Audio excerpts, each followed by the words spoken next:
कर्नाटक के तुमकुर में एशिया की सबसे बड़ी हेलीकॉप्टर फैक्ट्री का पीएम मोदी ने किया उद्घाटन। पीएम ने राफेल डील को लेकर विपक्ष पर निशाना भी साधा। कहा एचएएल का ये प्लांट उनका जवाब है।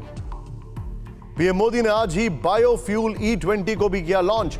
आज से 11 राज्यों में एथेनॉल वाला पेट्रोल भी मिलने लगेगा। पीएम ने कहा देश में ऊर्जा क्षेत्र में अभूतपूर्व संभावनाएं। आज भारतीय नौसेना ने ऐतिहासिक मिसाल कायम की। आईएनएस विक्रांत पर पहली बार लाइट कॉम्बैट एयरक्राफ्ट और MiG-29 की लैंडिंग हुई। पिछले साल ही सितंबर में नौसेना में आईएनएस विक्रांत हुआ शामिल। अडानी ग्रुप पर हिंडनबर्ग की रिपोर्ट को लेकर पहली बार राहुल गांधी का बयान सामने आया। उन्होंने कहा सरकार अडानी पर संसद में बहस नहीं चाहती, डरी हुई है। राहुल ने पूछा कि अडानी के पीछे कौन सी शक्ति है, यह सामने आना चाहिए। अडानी ग्रुप के खिलाफ कांग्रेस सांसदों ने आज संसद में जमकर हंगामा किया। हंगामे की वजह से दोनों सदन कल तक के लिए स्थगित हो गए। बाद में विपक्ष ने संसद परिसर में गांधी प्रतिमा के सामने प्रदर्शन किया। अडानी ग्रुप के लेन देन की जेपीसी से जांच कराने के लिए आज कांग्रेस ने देश भर में प्रदर्शन किया। एलआईसी और एसबीआई दफ्तर के बाहर नारे लगाए। कई जगहों पर पुलिस और कांग्रेसी कार्यकर्ताओं में झड़पें भी हुई। फोर्ब्स की अरबपतियों की नई लिस्ट में भारत का दबदबा खत्म हुआ। भारत के 10 सबसे अमीर अरबपतियों में अडानी के बाद अंबानी भी टॉप 10 से बाहर। अंबानी और अडानी दोनों की नेटवर्थ में भी आई कमी। बीजेपी संसदीय दल की बैठक कल सुबह 9:30 बजे होगी। इस बैठक में पीएम मोदी सहित बीजेपी के तमाम बड़े नेता मौजूद रहेंगे। बैठक में बजट को लेकर बीजेपी के नेता चर्चा कर सकते हैं।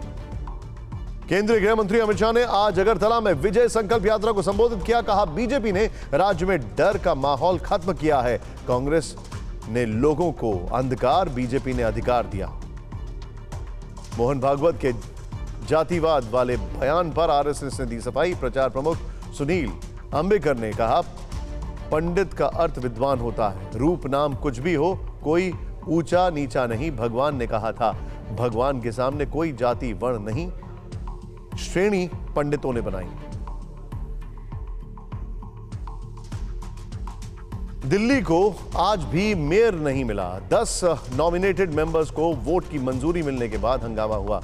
आप और बीजेपी पार्षद आपस में भिड़ गए। हंगामे की वजह से तीसरी बार मेयर का चुनाव टल गया। हैदराबाद में समता कुंभ के 5वें दिन आज शाम सामूहिक रूप से विष्णु सहस्त्रनाम का पाठ और पारायण किया गया। विशेष त्योहार के रूप में वसंतोत्सव का आयोजन किया गया। इसके जरिए श्रद्धालुओं में स्नेह और आध्यात्मिकता बढ़ाई गई।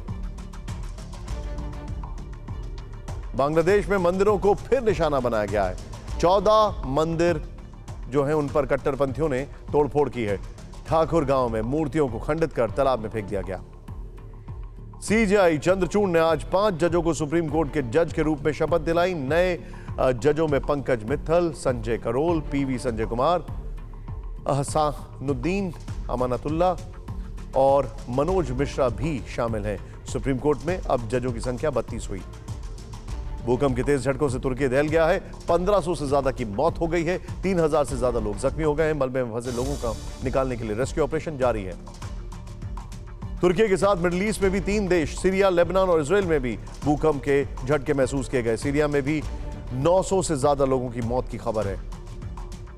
प्रधानमंत्री मोदी ने तुर्की में भूकंप से आई तबाही पर जताया दुख। कहा 140 करोड़ हिंदुस्तानी तुर्की के साथ हैं। भारत से राहत सामग्री, रेस्क्यू और मेडिकल टीम भी तुर्की जाएगी। रूस से चल रहे भीषण युद्ध के बीच यूक्रेन अपने रक्षा मंत्री को हटा सकता है।